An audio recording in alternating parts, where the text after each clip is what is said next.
Okay, so the next segment we're going to cover phylum Annelida, which are the segmented worms. This includes the common earthworm that you're familiar with probably if you do any digging in the dirt.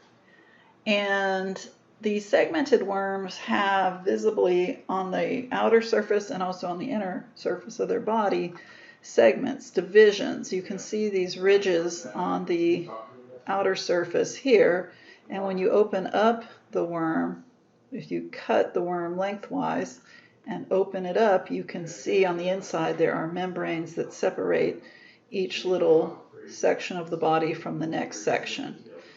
There are some organs that run through all the segments, like the intestine, but each segment has some separation, and those membranes on the inside of the body are called septa.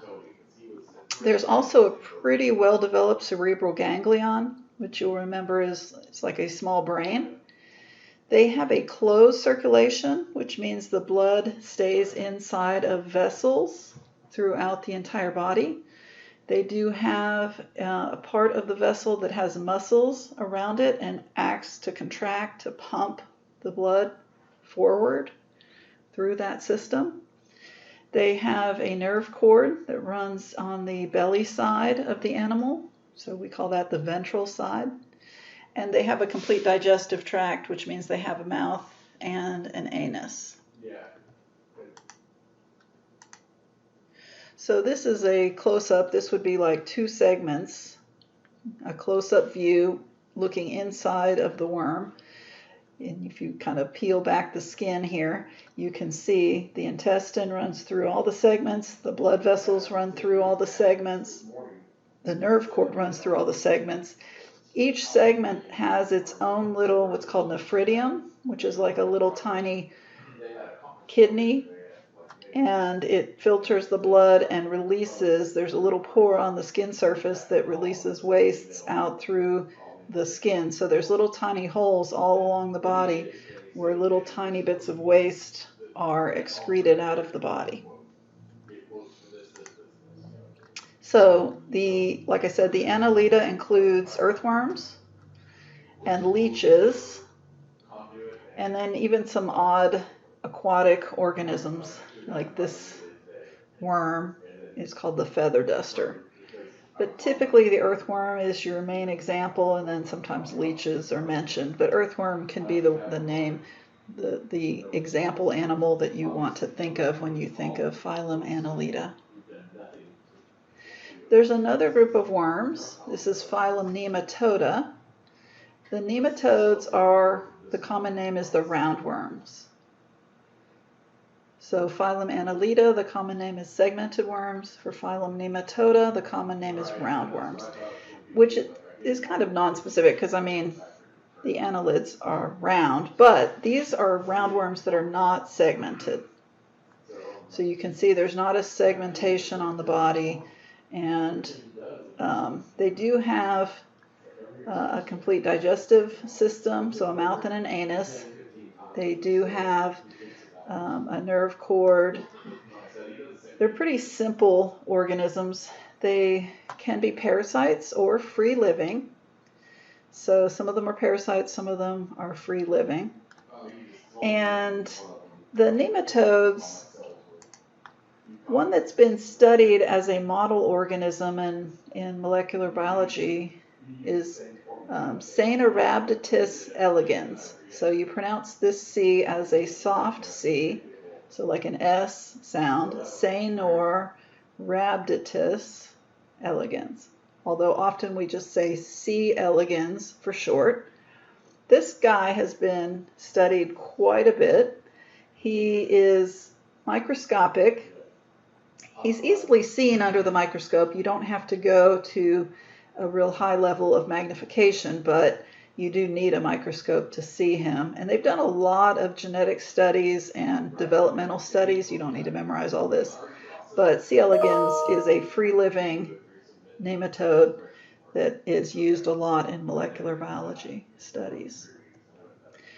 But what's interesting, I think more interesting to us, are the parasites. So these ones you need to know. Ascaris, that's a parasite that grows in the digestive tract, and he doesn't connect to the wall of the intestine the way that a tapeworm would.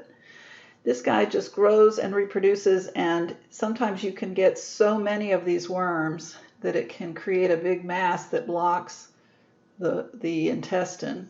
And it can be kind of dangerous. You can see here there's a ruler here, so you can see these are, many, it looks like inches on this ruler.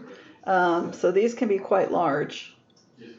Another guy who is much smaller is called Trichinella. Trichinella burrows into mussels. You can see them here. There's 4 of them visible in this picture. And you get this from eating meat that has trichinella, usually pork. And if it's not cooked, you can get some of this into your body and it will burrow into your muscles. So that's pretty nasty. And then heartworm. Heartworm is a nematode worm. It's called Dirofilaria.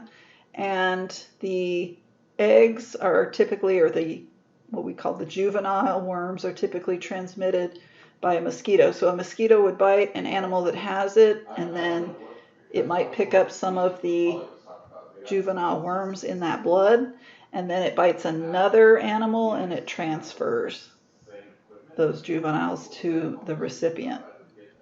And it causes heart failure because the worms reproduce and grow inside of the chambers of the heart. You can see here this is a heart, not a human heart, but like a dog heart. The dog died of heart failure, and when you open up the heart, the chamber is full of these worms. So therefore the heart is not able to pump the amount of volume of blood that it needs to. So these are some parasitic worms.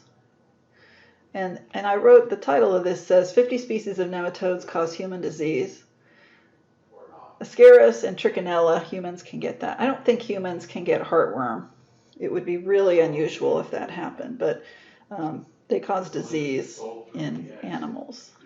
And like we talked about with the flatworms that are parasites, typically there's a life cycle for any parasite that involves a human host. At least for the ones that affect humans, there would be not only a human host, though, there would be some other kind of intermediate host. And in this case, it's an animal called a copepod. But snails are sometimes hosts for parasites. So you have, let's say, feces that contains the parasite somehow gets into the water. That's a common way. It's called fecal-oral transmission because the feces has the eggs. The eggs go to the intermediate species. They grow there, and then the human drinks the contaminated water, and it gets the parasites. So in this picture, it's not the same human. So one human releases the parasite into the water, and then it infects the next human. Right. So at this point, we'll take a break, and in the next lecture segment, I will tell you about the last 2 phyla in this chapter.